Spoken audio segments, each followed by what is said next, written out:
Awesome, we are live and welcome to tonight's show of Let's Talk About Ice. Amazing rainy day on the Gold Coast, but we are sunny on the inside because we are joyful to be here and be alive, guys. Let me take off my glasses because I'm aware that I have glare. So I'm going to take that off. I can see you. You're just a bit blurry, which is fine for my lines, right? I can't see those. Guys, thank you so much for joining us. Please click share now on your Facebook page or social media page. We want to spread the message that ice kills, steals, and destroys lives, and we just want to raise awareness. We just want to share our stories in order to prevent others from having to go down the same path. So, you can be part of the change in our society and our community by just pressing share. So if you do that right now, it'll just reach more people. And what that means is that, a lot of people actually go around about their life and they don't talk about some of these issues with addiction. And, it's a taboo, it's a bit of a shame. Kind of, you get a bit shameful about it, and so people just don't know where to reach out. But maybe by sharing on your Facebook page, somebody might reach out for help. So just before we start, the number to call for help: 1-800 no to ice. 1-800, work it out on your keypad, no to ice. I should have it written in front of me, but my memory is just not good. Thanks, ice. But memory 66, I think it's 26123 or 124 or something like that. But if you can write it down, I'll put it down the bottom. 1-800 no to ice. Or you can call us directly for help on 0481 844 555, or private message us. We're always tapping in online. The team are always, up and about. We're always answering people online and just that are reaching out for help. So just private message us. We are here to, one, educate our community, raise awareness about the dangers of ice and other drugs. We work within regions of schools, prisons, youth justice, child safety, and workplaces as well. So if you're a workplace and you want to put something in place to prevent your workers from embarking on this horrific journey that can potentially ruin your business, please get in touch with us. We want to put some preventative measures in your workplace, help you put a policy around that, and also be there for any intervention you may need. So, but we also, on the other side of things, what we also do is we support, when people reach out for help, whoever it is. We've been through it. We know the journey. We know the road. We know the pitfalls. We know the mistakes we've made. And some of us haven't been so lucky and have not been able to, get recovery. We've lost people along the way that haven't truly engaged in, in the support network. They've tried to do it, but haven't really engaged, and they're going around and around in circles. So we're blessed to be able to help other people get the right tools in place and get the recovery in place. So without further ado, firstly I just want to do a big call out for some volunteers. Our ARC Op Shop do need some volunteers. We're in Southport on the Gold Coast. If you have a day, half a day, whatever it is, ARC Op Shop need some support. We're looking for a couple of people that might have a day here or there to help out with our op shop. If that's you and you feel like, yeah, I could do that, there's no pressure. It's beautiful family environment, and it's lots of fun to engage with other people. And if that's how you want to give back, please contact us. We're holding interviews at the moment, and we're always looking for admin staff. So anyone out there that has a day or half a day to help out, please get in touch with us. So yeah, we are open for those two positions at the moment, and we're in the planning stages of our Walk Against Ice. So if you are wherever area you're in, get in touch with us. You want to get involved in this. So we have quite a few volunteers putting their hand up to help, and yeah, we need you on board. It's an awareness event. And it is to also outreach, to bring to the community, let people know that we're here and they can onboard and put a stand against ice in our community. Yeah, it's important that we stand against things that are destroying our communities. across Australia. So this is one of them. So we ask you to on board and join us in the fight against ice. But without further ado, I really want to introduce to you our guest tonight. It was totally Patrick has come on board with AARC, incredible support person within our group, and we're just so blessed to have him share his story. I'm super excited because not only is he working with the organization and helping so many people create pathways into recovery, but also, explaining to families what is actually going on with their loved one, and being able to walk with people and provide the tools that they need to help them walking forward. So we're extremely blessed to have Patrick working with us, but tonight he's going to share his story. So I'm super excited to have him on the show. Patrick, thank you. Thank you for your heart. Thank you for wanting to make a difference as you do. Yeah, thanks. Appreciate the opportunity to help out where I can.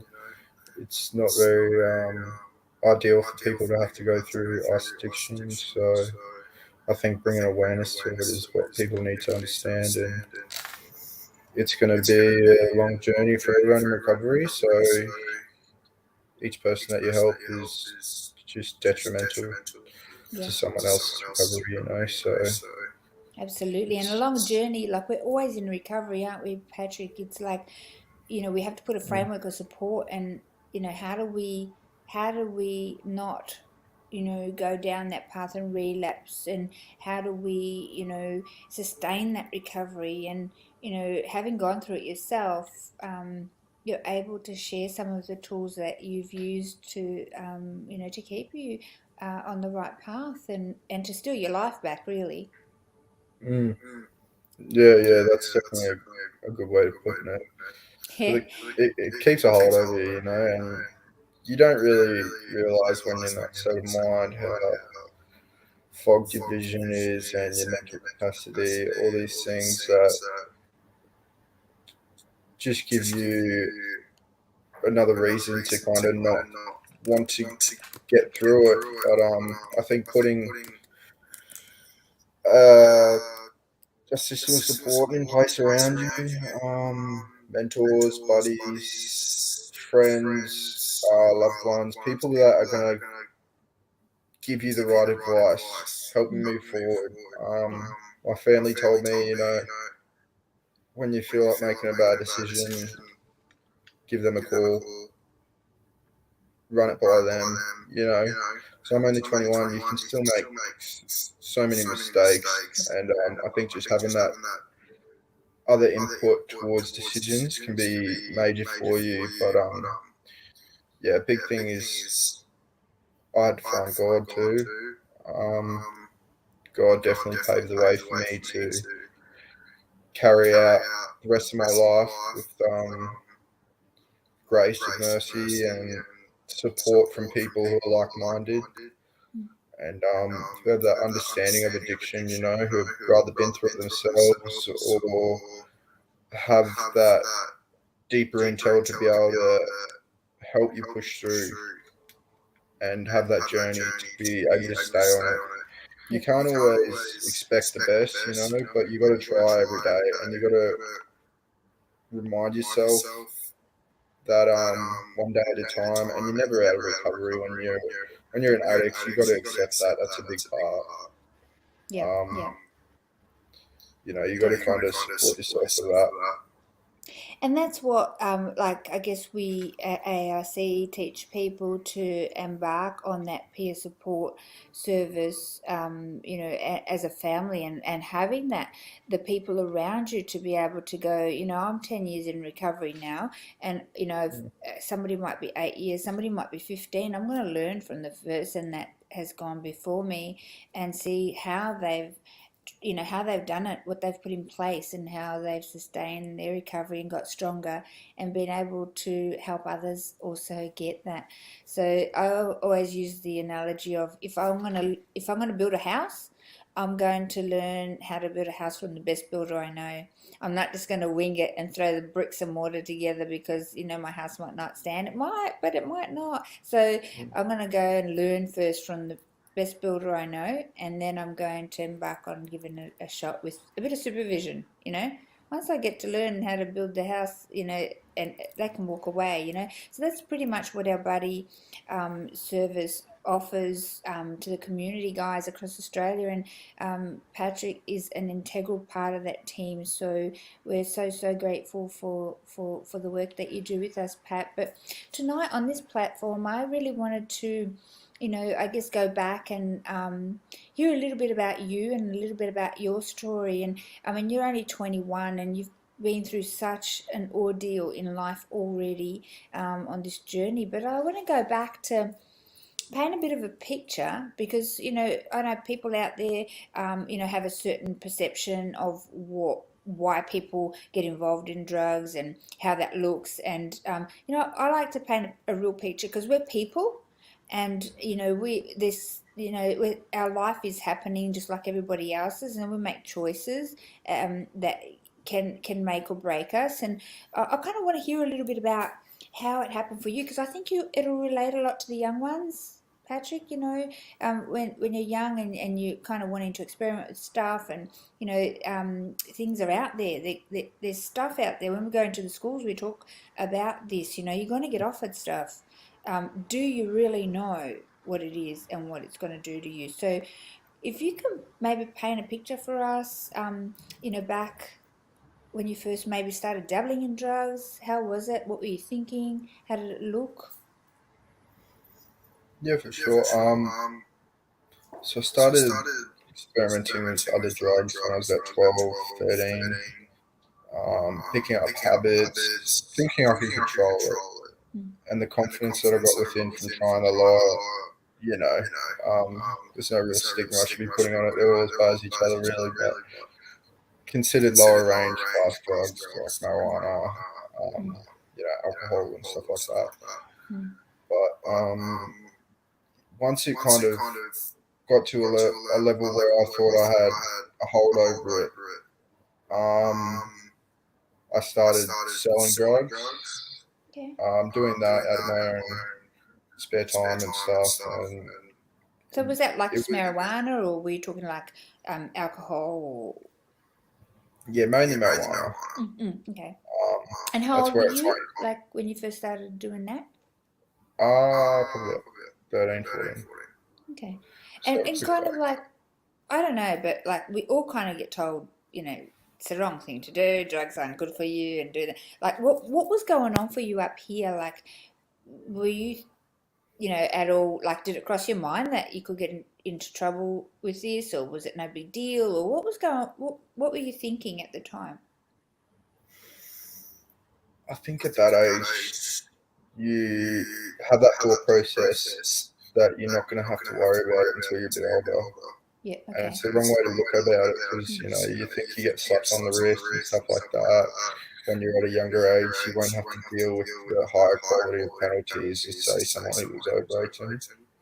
So that kind of gave me a sense of arrogance towards what I was doing, a bit of I could get away with it, stuff like that. And it's definitely the wrong approach to look at it. You know, I'm not condoning that on anyone or saying that's okay, but I think that mindset going back to when I was younger, I think that's how I felt at the time. And it definitely didn't help me as I started going through my earlier teens and later teenage years because I didn't really know the difference between um, the choices I was making and the choices I would be making in 5 years' time after that, Mm-hmm. you know, and how I was going to ingrain my life choices if I didn't change my mindset, you know, but that obviously comes a lot later. Yeah. And that only came because of the repercussions, I guess, of the consequences of what you were reaping from that lifestyle. But you know, it kind of forces you into that, I'm guessing. But you know, you said something that's really important because we work in the as you know, in the detention centres and youth justice system and in high schools, and you know that's generally the same thought process that the youth have. You know that that they're not really going to get locked up because they're not, you know, they're not of 18, but they don't realize that some of those choices are going to lead to some really intense, I guess, repercussions from that. So tell me what happened. So you started using a bit of marijuana and you started selling it to make a bit of pocket money, and you didn't really think about some of the consequences. How did that escalate for you, Patrick, and what did it look like? So I played football when I was younger. I always had a healthy balance of that with my spare time. I knew when I had to play football, to kind of prioritize that. And this is where it kind of changed for me in the mindset where I started realizing I had a problem, but was still in denial about it. I couldn't avoid doing it before I had played football. And it got to a stage where it was prioritized over what I loved doing. And that was when it started getting escalated into other things. So when I was about 15, I tried other stuff.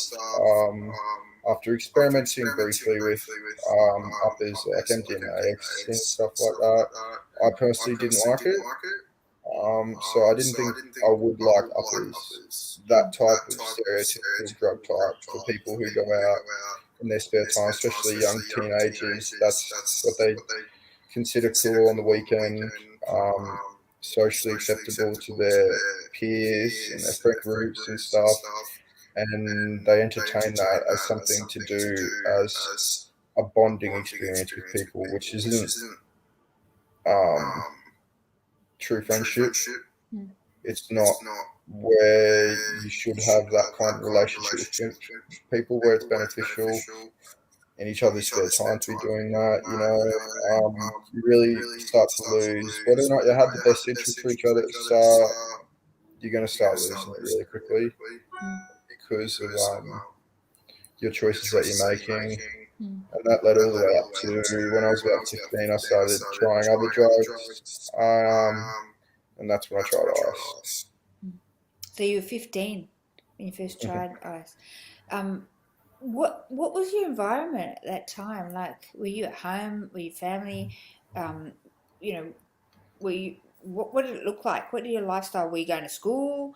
Um, how did somebody offer you ice? Was it in a pill form? What did it look like? Were you at a party? Trying to get a bit of a picture, like we kind of think, usually we think in a movie kind of way, you can see it playing out. So I'm trying to get a bit of a visual of how was that for you? Uh, Thinking back now, I thought it was okay to be trying it. And in the environment that I was in, I had a safe family home. I was brought up in a way where that wasn't my upbringing. It wasn't going to my house to be doing drugs. My family was very efficient with the working day life. Always put our priority first.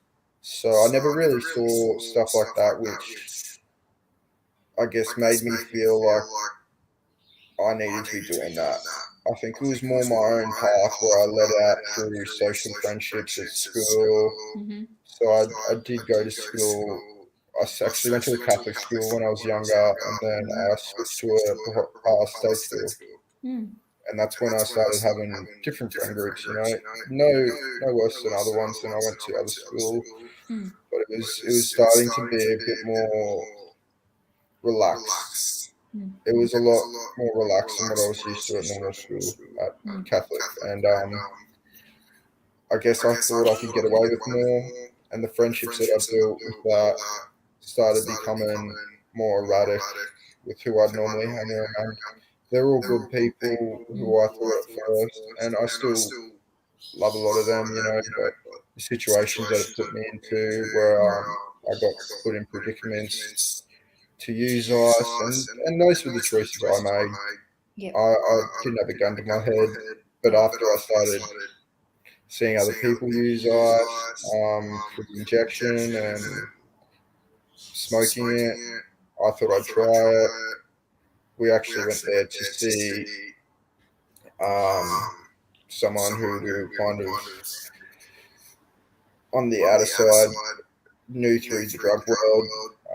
Started hanging out with them on a late night school holiday, and I thought I'd try it. So I started smoking it through an ice pipe, and I think after that, you're always chasing the first high. I experienced different ways of using it, but it was none really the same. So that's what was always going back to me, smoking of it. And the habit became unmanageable quite quickly. So, sorry, I've got to interrupt. I've got to ask a question. So you tried other ways of using ice, like in water, in pill form. Did you try a needle? I did not try a needle. I always considered myself that was the end result. If I did that, then I didn't have a way back. So I did try my best not to do that, and thank God that I didn't, because my life is unmanageable using the other ways, and I've seen how other people use it through injection and how they become afterwards, and it's a lot more harder than.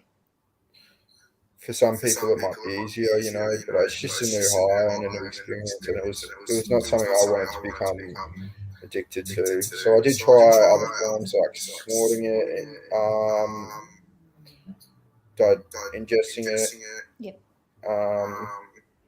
Yeah, all them ways. Pill forms as well. Yep. But I always led back to smoking. Yeah. I think that, any way, according to our stats in our education program, any way of using ice is no worse than the other in terms of what it does internally. However, injecting it, you get another addiction to the needle as well. So, what it does inside into your brain is exactly the same outcome, but you just have that issue of, the needle addiction as well on top of the addiction.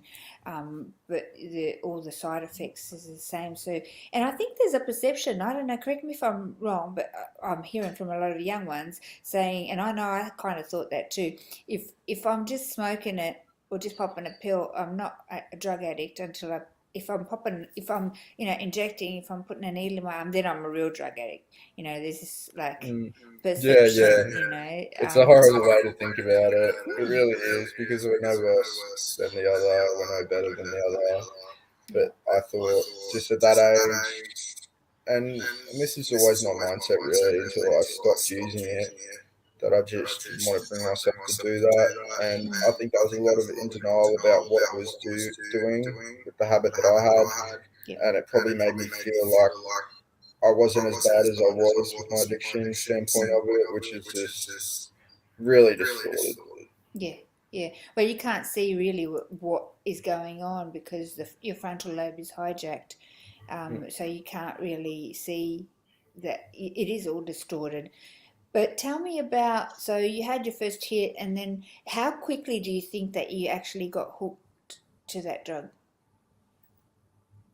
Well, this was over a period of a longer school holidays, so it was the end of the year one. So that's about 8 weeks. Within that 8 weeks, I don't think I didn't use it for more than a week. Wow. So I had quite high-end days awake, and within the first few weeks of me using it, I'd be up for 7, 8, 9 days. Wow. And then have maybe a day or two break, go back to it, do the same thing again, and repeat it. And then it actually came a time within like 3 or 4 days, I was still doing the same thing at where I started at 7 weeks prior, and I just looked at my phone and I was like, wow, school goes back in 3 days. And I didn't realize the time that went by, and that's when I was like, all right, I got to stop doing it. And I tried to, but yeah, no success at all. No. I went back to school and the feeling withdrawals. Wow. So you went back to school, and then you still continue using? Yeah, I tried to limit it, but as you know, when you're an ice addict, you can't really help yourself. I think at that state of mind, especially how young I was and going through the withdrawals, I couldn't manage it. I was in a place where I couldn't tell my family about it. You know, well, that's how I felt. I probably could have, but I thought it was best to try and deal with it on my own Yeah. and I quickly want to did hear about. I want to spiral. hear that, Patrick, because I'm sure your parents or your family, like they would have noticed some changes in you. Did they approach you and kind of go, "What's going on? Why are you up 9 days in a row? Or why aren't you sleeping?" Or I don't know. Did they catch wind that there was something going on for you? So basically, where I started using it, that's where I'd hang out. So I could avoid a lot of my family interactions, and I knew obviously from being there so much their schedule and stuff, and I chose to plan my routine around when they weren't there to hide the fact that I was using, Yeah, wow. to make myself feel comfort within still being at home, but not having to see people look at me in that state, which is Yeah. it's complete distorted thinking again because your family see it no matter what, regardless when they come home, and you think you miss peak hour when everyone's coming in and out of the house and watching TV or doing what they're normally doing. They're still going to run into you, and they were quite. I think they gave me a benefit of the doubt because my family, they were really good people. I don't think they saw me being hooked or having that any type of addiction. I think they gave me a lot of respect in that area. But it just happens, and it's a horrible thing. So, did any like how did your parents find out, and how did they find out? So, did you approach them and say you needed help, or did they say, Patrick, your life's not manageable, you're not going to school anymore? I mean, how did it look? So basically, after I started using, I had started having family troubles at home, which is ironic, isn't it? It's just what ice brings, and it brings you this empowerment within yourself that you think you're better than everyone. So I actually chose to leave home and start living with my mate because I thought that was the best thing for me. You know, young kid, big adult mindset. I can do it on my own, and that started a relationship where I do that for the next 2 years, really, in and out of home. Chose to live elsewhere because I thought that it was better, but really I was just avoiding how my family saw me these days because of what addiction brought to me. Yeah. And it was quite horrible to feel that for me. So I chose to bury it and go elsewhere. And, it wasn't until my family got a call from someone I was living with at the time. And I just tried killing myself at the back of my mate's house. So I was unconscious, and How did you someone try and dragged do me. that? Sorry, I didn't catch how you tried to do that. I basically was in the back of a vehicle that was kind of a write-off just at the back of where I was living.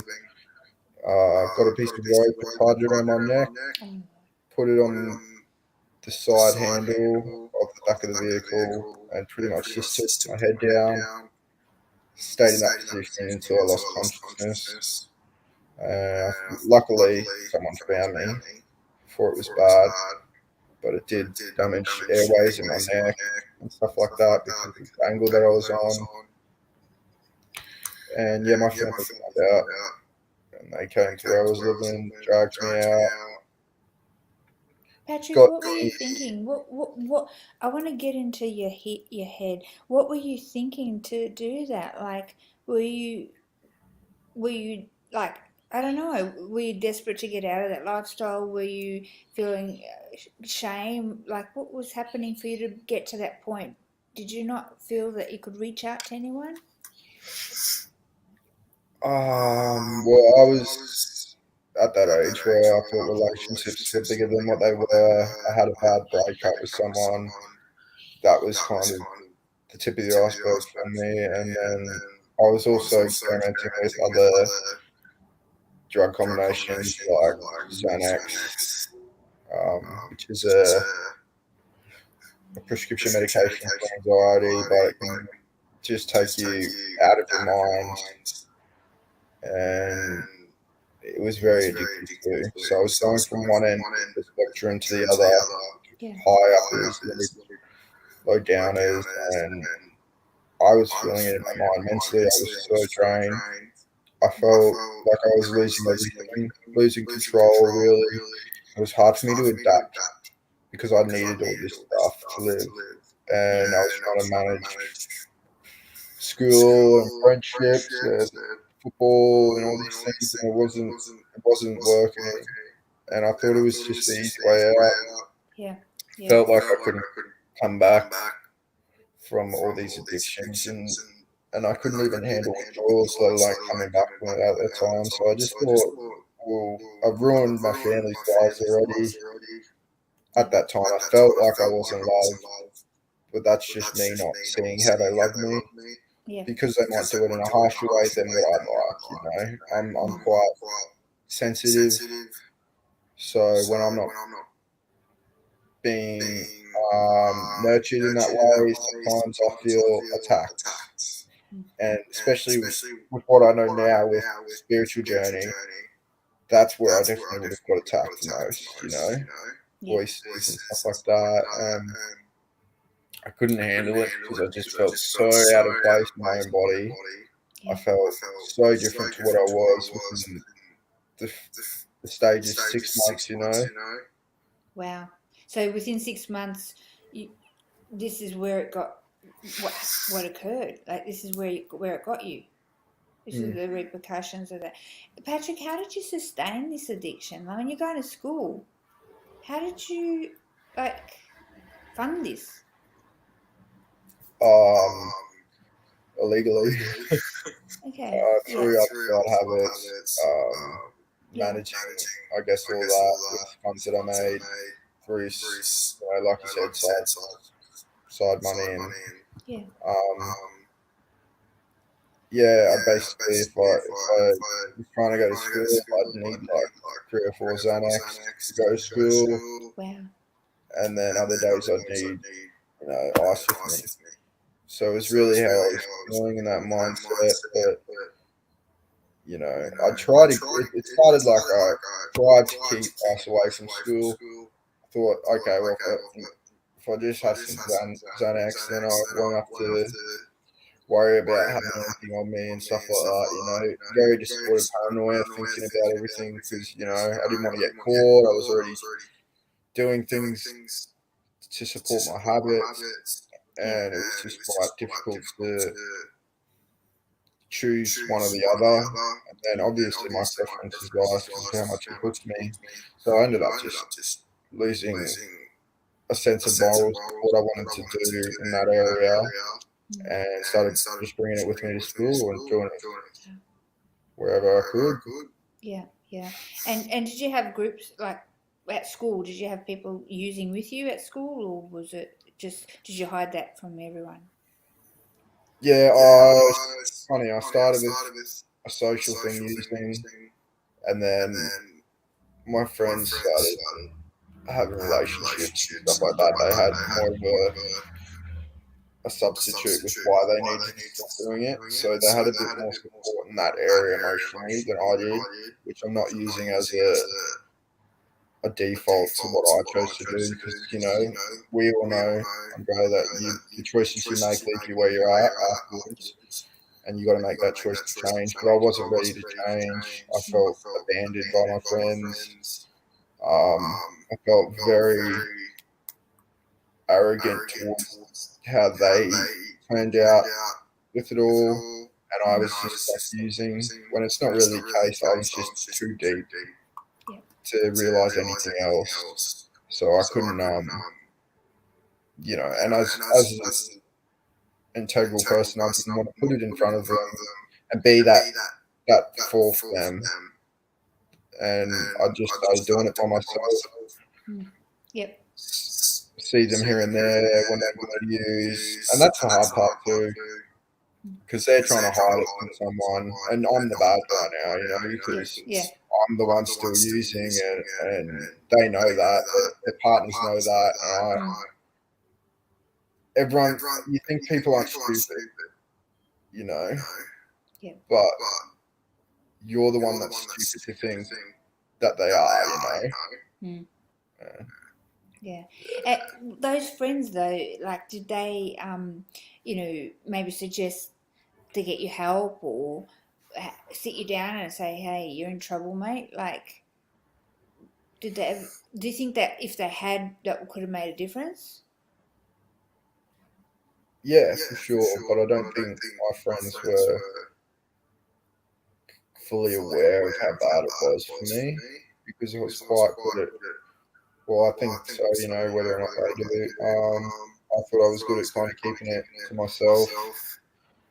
Um, I wish someone told me to get help, Yeah.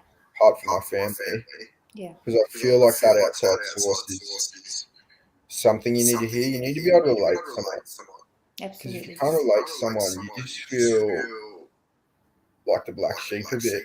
Yeah. Even if it's not your family, it might be people that you're close to, like loved ones or a social network you had before you were in that headspace, Yeah. see where you're going, and you just feel a sense of defeat, shame, guilt, all those things.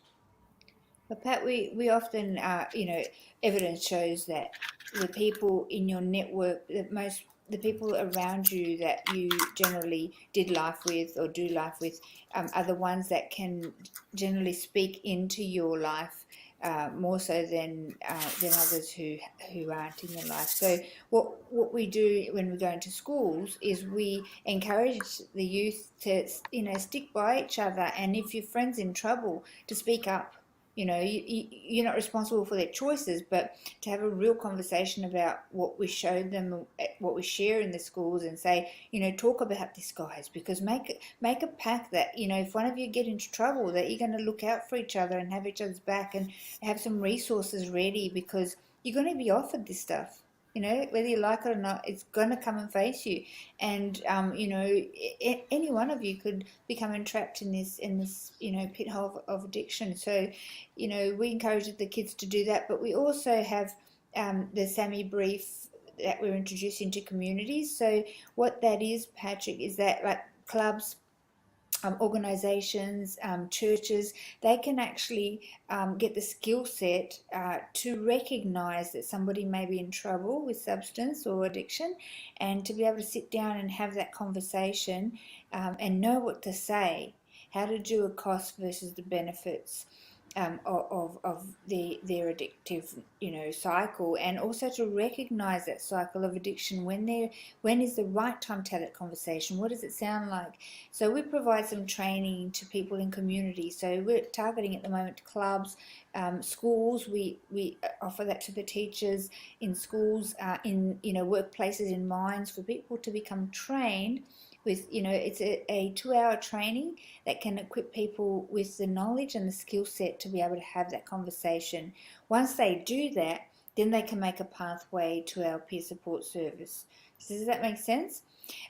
Just for the people out there, this is one thing that we're embarking on launching, because we're recognizing that the people around you are the ones that can make the most impact. So if we can teach them how to have that right conversation and how to recognize it early enough, and to be able to say, hey, I love you enough to say you're in trouble, and we need help, and what does that help look like? Yeah. And so we've got options there and tools that people can use to help their loved ones. So we're really keen. We'll be launching that within the next week or two, across Australia, to all clubs, organisations, churches, and workplaces out there. So look out for it, because it's so important. You don't know who in your community, it could be your mum, your brother, your nephew, or auntie, or anybody in your workplace that you care about, your friends, that might need this help. So we just encourage, come on, community, stand up and, put your hand up and say, yeah, I wanna learn so I can help people in my community, because it's so important. Had your friends had the skill set at the time and the knowledge of what we provide in schools, they may have gone, hey, Patrick, man, you're in trouble, man. Like, we can see you and, losing yourself here, and let's get some help. And, offered you that support. And that could have changed things. We can't say in retrospect, that would have or wouldn't have how far in you were, but, having it, the skill set and having the tools is better than not. So, Patrick, tell me about what that looked like moving forward. So you got, you kind of losing yourself. You were, avoiding. Did you end up leaving school, or did you manage to finish? And how did things escalate from there? I want to hear about when, how bad did it get before you made a decision that that's enough? So basically, I continued at school. My attendance was just so unhealthy for school, and my school got lucky to see that with the full timetable, I wasn't doing well. I wasn't making classes. It was pretty much wasted theirs and my time. So, in the grace of God, I think the attempt was that just to kind of help me to finish. So they worked out a plan and structure for me to be able to still get enough points to graduate. So after about halfway through grade 11, I only really had to attend 2 classes. So I had quite a big free schedule throughout my week, and all I needed to finish maths and English. And the choices that I made to fill my time in to use in other ways, still sell drugs, do all the stuff that I thought was going to help me feel better, which didn't. And it got to a point where I think a few weeks before grade 12, I was pretty adamant I wasn't going to graduate still with the lenience I got from my schedule. And being right in the middle of addiction, that I went to my school coordinator and talked to her about it. And they definitely, God said, help me finish school, because it was something I needed to do. I put in all this time, and to have to repeat, I wouldn't have done it. I would have just moved past that. It was probably not the right thing to do, but that mindset, I was already feeling defeated by my addiction, to the point where I didn't feel like I was capable to do another year and stuff. So they really helped me in that sense to start my life the best way. Yep. But my choices didn't line up for that, Mm-hmm. So you got some help to finish your schooling, and then what happened when you finished that? Did you stay in that circle of friends and lifestyle, or? It became worse. The friends that I originally had were really good friends. I love them to death, absolutely really grateful for their friendships that I have. They're all really good people, but their habits weren't as bad as mine. They weren't in the place that I was in. They all had a different life then. Our friendship started evaporating. We started distancing ourselves. And that was a lot because they chose to be sober a bit more than I did at the time, and still a lot of feelings that I had towards the friendships and stuff. I was quite bitter with how it all turned out, and they just started evaporating really, which is probably for their best, because as hard as it is, you don't want to see someone you love in that deep of addiction. Yep. And it's hard to watch. It really is. Now that I see how bad I was, and think back and look back on it, I don't blame anyone for that, to having to distance yourself, and it's for their own boundaries in place and their own benefits to not be in that hole anymore. Yeah. But I couldn't get out. I just felt like I was too deep. Yeah. Well, my goodness. And that you how old were you? 18 at that Yeah, point? 18. 19. Wow.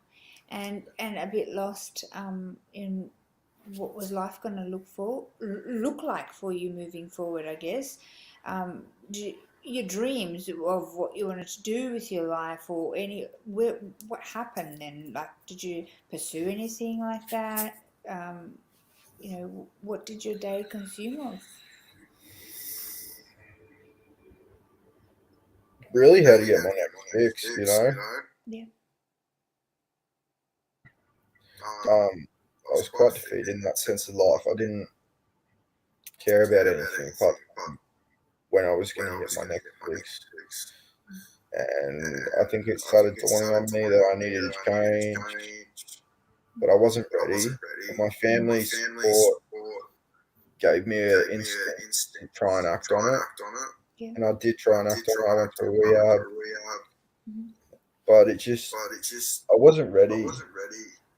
And I came back after having all these excuses that I'm going to do better. Really, I was just itching.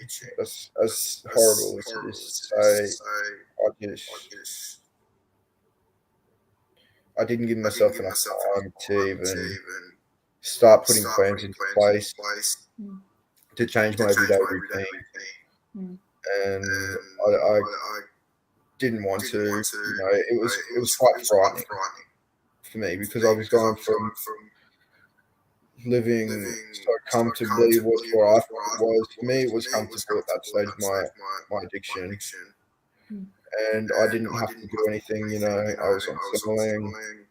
I would run myself out until I had no money, and then wherever I could get money, I would go get my next.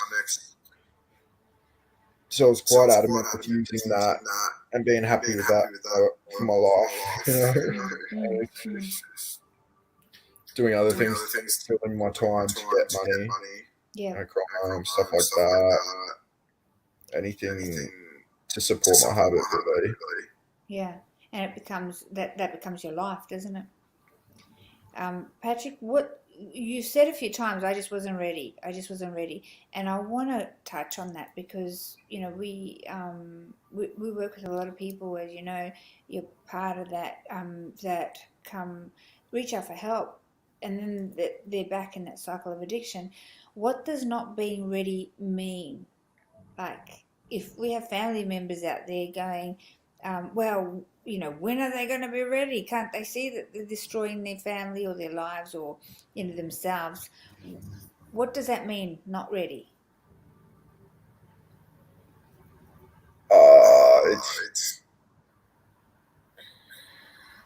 It's quite a hard one to approach, especially for loved ones. You want them to be ready. They might have mindsets that they are ready, but their behaviours don't align with it. They might say all these things to get you off their back, or to avoid actually doing it, and say, yeah, next time or later next week or later this week, I'll go to this doctor's appointment to do this so I can go to rehab. They'll manipulate you a lot to tell you what you want to hear for them to get out of Dodge. And for me, that's how I learned. I picked up these outrageous behaviours to avoid looking in the mirror because I wasn't ready, and I chose not to be ready. But it is scary for people to be ready. For me, it had to be breaking point, rock bottom, and I had to look at myself really hard.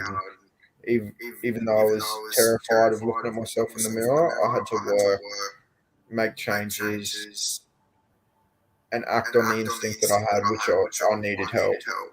Some people might take longer than others, but at the end of the day, it really has to be their choice. It has to be their choice to get help, and we can help them as much as we can. I am forever indebted to my mum and dad and my sisters, my brothers for helping me um, and supporting me in ways where I couldn't do them things for myself at the time. And I needed support. I needed someone to come alongside of me to be able to get things into place, be encouraged, to actually have some support of constant connection in a way where it's not like I'm being attacked, because I felt like when I was being attacked by my family and they were getting mad and angry, it just made me feel so frustrated, because I just needed to hear that they love me and that I need help. But for me, I was getting the wrong response of what I wanted, and that was a bit of a roadblock for me to get over, because I was using that as ammunition to fuel my habit more, and that's at that stage of addiction, you use any ammunition you can get from anyone to keep using. And it's a horrible mindset. That's just how you are. And I think the best thing to do is just supporting your loved one who's in addiction, being kind, reassuring that you're there and that you love them, and not giving up hope. Whether that may be, I've had this situation where my family had to put boundaries in place for me because I was detrimental to their health and I was causing too much stress on their lives, where they needed to put up a bit of distance. And that's okay, but still having that relationship in some aspects it's major, for them to realize what they're doing. That's really well explained, Patrick, because I often say, to families, you say to your loved one, I love you, I don't love what you're doing.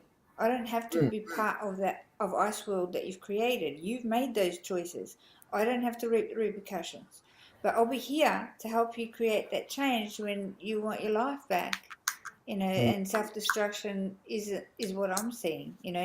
I like to kind of put a mirror up, to the loved one, and say, this is what you'll become. This is what I can see right now. Is that what you plan your life to be? But I'm here to help you get your life back if you're entrapped. And it's like speaking truth in love, and then just saying that I'm here. 100%. I'm here to help you create that change when that time comes, when you're ready for it. But often we get families go, what does ready look like? How do we know that they're ready? And the cycle of addiction contemplation stage is really clear in that training that George provides through Sammy Brief, substance abuse and mental health intervention that I was talking about. So it actually explains some of the things that to look out for, when somebody will be ready, in that ready space to make change. But it also it encompasses the people around them to be able, and the loved ones, to be able to have a plan in place. So when you were ready, what did that look like? What did your family, did they have they prepared and put some stuff in place to be able to show you, well, here's some options, Patrick, let's look at this together and let's look at these options for you in terms of getting your life back and rehabilitating? How was that?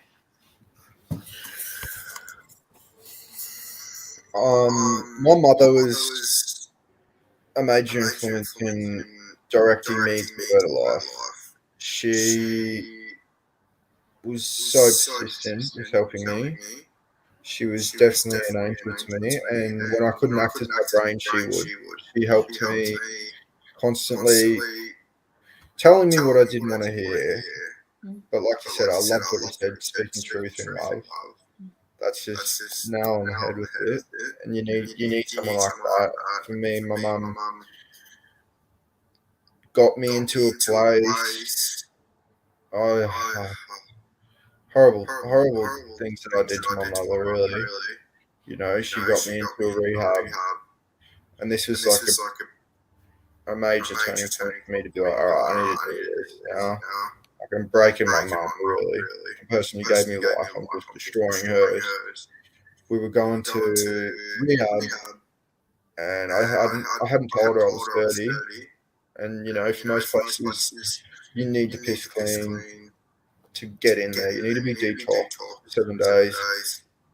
And I used earlier that day. I knew I wasn't going to do that, and I was trying to get out of it the whole way there. My mum was so adamant on that, and I didn't have the courage to tell her. I was trying to avoid telling her at all costs. And we got all the way there, and I told her that I wasn't clean, and she called the place. I spoke with one of the intake assessment people, and they said I could come back in a week. I was clean. My mum was just heartbroken. She took a day off to get me there, and I hadn't told her that and stuff like that. She took me home. I think I had 8 days to get clean, really. So they said pot wasn't a major issue. I was on another form of benzodiazepam then, called diazepam, to help me sleep. So I was using these downers to get through to the next stage because I couldn't do it. I was at a place where I couldn't help myself anymore. I was doing self-sabotage because I didn't want to face reality, and I was pushing everyone away and doing so. It's really on my last drink at all. I don't think I would have had somewhere to go if I didn't act on it in the next few months, and I was really over how my family was feeling, and making a fool of my mum was what was getting me to. She was the peacekeeper within it all. She was the one who knew that I could do it if I just got my head out of my ass for a moment. And she gave me somewhere to go while I was detoxing, and it was up to me then. It was my choice to do that. I could have self-sabotaged again, but I really didn't want to kill my mother just through having her watch me through it all, and my my relationship with my dad. Hey. Sorry, Emma just barged in. Sorry, I just found you. Okay. Millie. Okay. By the way, I was listening to another one, super echoey. It might be because your headphones. Just fancy. He's still online. Yeah, I know. Oh. Is it too echoey from I just got saying somebody posted it up. It's a bit echoey. It might be from, maybe if you could speak a bit louder. Yeah. I think we need, because I'm using headphones, I think I'd have the same problem if you had headphones and I didn't. But we're 40 minutes, 50 minutes into this. It's finished. There's nothing we can do about it now. So, but I'm sure that people are hearing because they're commenting. So, I want to hear. So you made that choice to actually get detox. So did Mum take you back home, or how did the detox work? Yeah, she took me back home. Wow. She helped me detox for that week. Wow. Did whatever she had to do to help me detox, to just get me to the next week to be able to go. And then ideally they were going to want to take me in. Luckily enough, I never did. And he got me there. It was life changing. The first month is horrible. As it is for everyone coming off ice. It's just horrible for the first few weeks. Yeah. You start having such mood deprivation at each end, and you go from one high to one low, and constant body sweats, and all these things that you don't like to deal with, kind of thing. That's just something you got to get through. It was really good after that. I found God, Awesome. and for the first time, I had peace and could Had a what? lean on. I had peace. Peace. Beautiful. Yeah, I had peace, and I could lean on someone else's strength other than needing my own. Feel like I could accomplish recovery, and that's really what's led me to now giving back. I feel super comfortable having God in my corner, because I knew the countless times that I failed definitely needed God in my corner. So that was what really got me through in that relationship standpoint with him.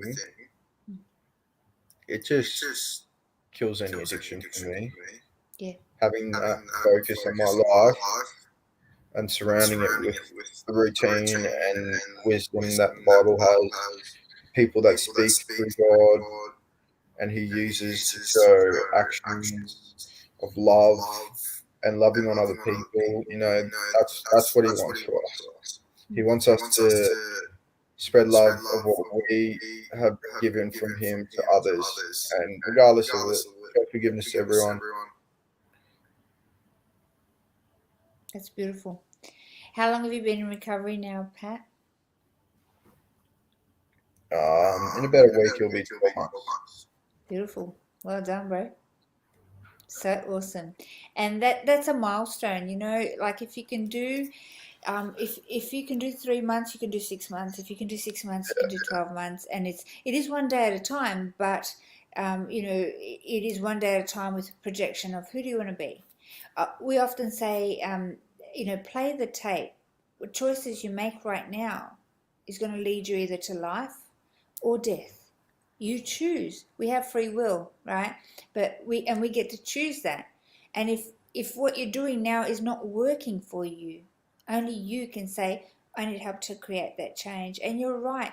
While you can't think for yourself, while your brain's scrambled and in a mess, because that's what ice does to your brain, there are people like us, that can stand with you and help you with everything, all the tools that you need. We can help you, your family and your network get equipped with the tools that they need to help you. So all you need to do is make a choice that you've had enough of that path and that you want to choose a different path, and put your hand up, pick up the phone, you message us, whatever it is, and we can start embarking on that journey at your own speed, at your own, but there is a system that works. And absolutely, God made a big difference in my life as well. And I'm not talking a religious sense of, God, but NA has a 12-step. The first step is, surrender.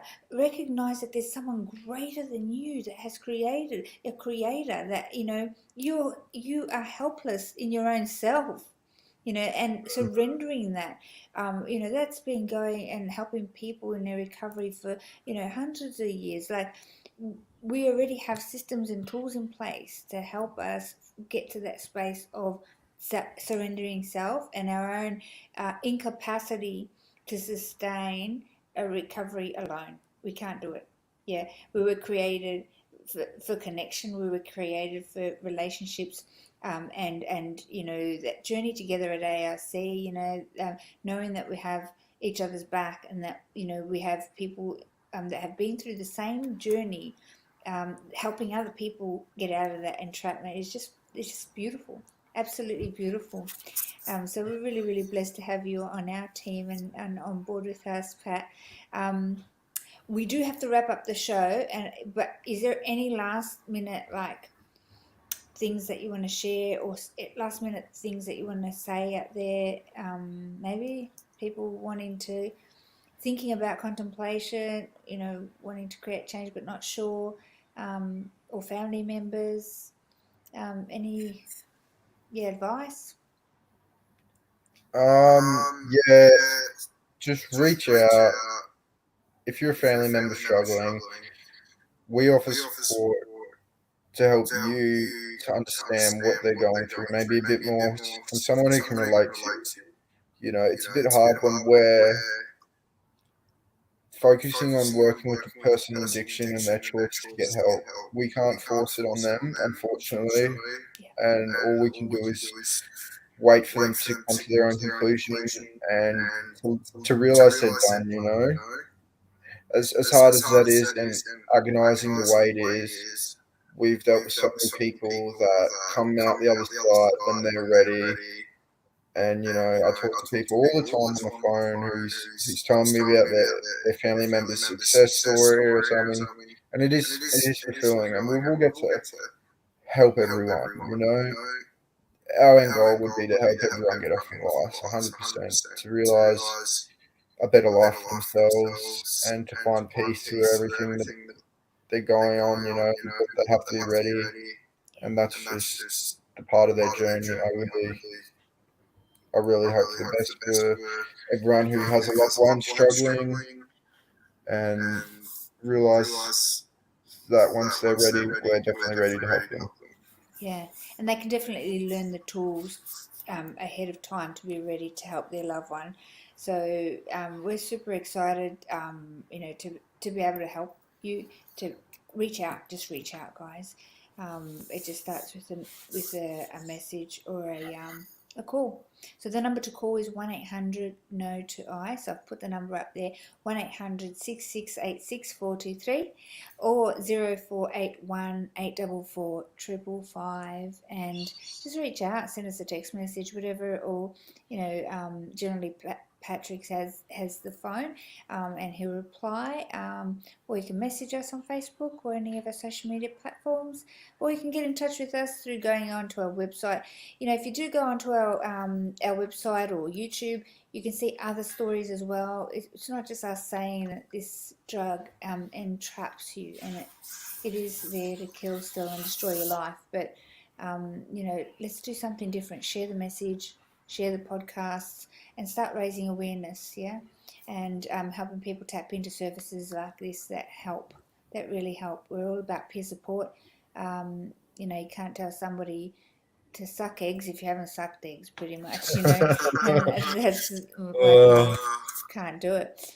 But yeah, I know you've been really busy of late on the phone, Patrick, and we are inviting rehabs at the moment. Is that right? We're talking to rehabs at the moment to tell them about what we do, in hope that some people who are exiting rehab might want to become educators or become peer support people as well.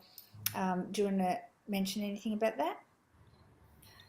Yeah, so if anyone is looking to give back in a sense, make a change, as we like to say, put a freeze on us, we would love for you to contact us through the numbers Andrea mentioned, or I'm sure if you go to our website, you will find details about how to contact us in other ways through email.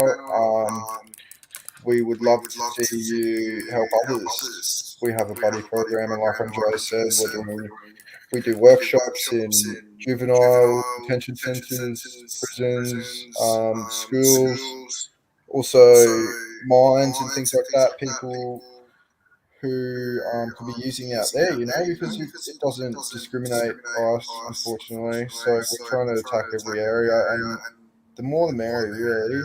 If we could have more people to help, it goes a long way. And just maybe tell your story a little bit. Talk to kids, talk to people with their lives that are getting ruined from being in and out of prison, or whether they might be young or old. We do attack all areas, and we would really love to see more people reach out and learn the business of what we're trying to achieve. Yep. Because it's really not work. It's really not work to us making a change. Yeah. And we love what we do. And Andrea is a lovely person to consult within about things going on, and she's definitely got a heart of gold. So she's doing this for a really good cause. So thanks, Pat. just I put think yourself out there. we all do, and we link arms and make a difference in every area that we can. I've just got to read this out because it's come up twice, and I really feel like you need to hear it. It's from Elizabeth, and that's your mom, I believe. And it says, Yeah. Pat is my beautiful boy. It has been a hard road, but we are so very proud of how far you have come. Love you, bud. So that's from your mom. That's just beautiful. A word of encouragement, and she's watching you just flourish and grow into this amazing man that you were destined to be. With this huge, I guess, with huge potential, in a career in this area, you know, what the enemy tried to steal and kill and destroy you with, I know that God's going to use it for good, and I can see it flourishing already. So you've already impacted so many lives, Patrick, and yeah, we just love having you on the team. So if you want to volunteer and you've got a story, like Pat said, you know, get in touch with us. We have teams across Australia in different states. We would love to provide you with the tools and some training. There is some training involved. It is also a job. But it is also part of your giving back. So get in touch with us if that's you. We have teams in South Australia, in Sydney, Coffs Harbour, Melbourne, Cairns and Queensland, Logan, all different areas of Queensland, Brisbane. So if that's you and you want to get involved, you might want to come on the show and share your story. That will also help make a difference. So at any capacity, get in touch with us and yeah, help us put the freeze on ice in our nation. Hey Patrick, I don't think I've shown you what we do in the schools yet, but I'm going to show you now, right, so we can encourage everyone else to share it out there. One of the kids in central Queensland made this up, so we've kind of taken it on board and taken it into the school. So it goes like N for not, yeah, so let me see if I can get the camera. Not, you can do it at home too, right, so not, E, so it's like a 3 but an E, and then once, right, so it goes not even once. That's it. Close We enough. need to practice that a little bit more often. You know, do it in the schools. They're like, oh, how cool! Not even once. Like, you know, somebody I'm sure is going to make a song out of it one day. But I had to share that with you because I thought it was really cool. Thanks so much, Patrick, for sharing your heart and your story. Guys, it's not easy to actually put your story out there and share, you know, I guess your dirty laundry, I guess, you know, to people. But we do it so that we can make a difference. People can see what this drug does to you and you don't want to touch it. Not even once is our message here today. Stay away from it. Stay clean if you're in recovery. And God bless tonight. See you next time.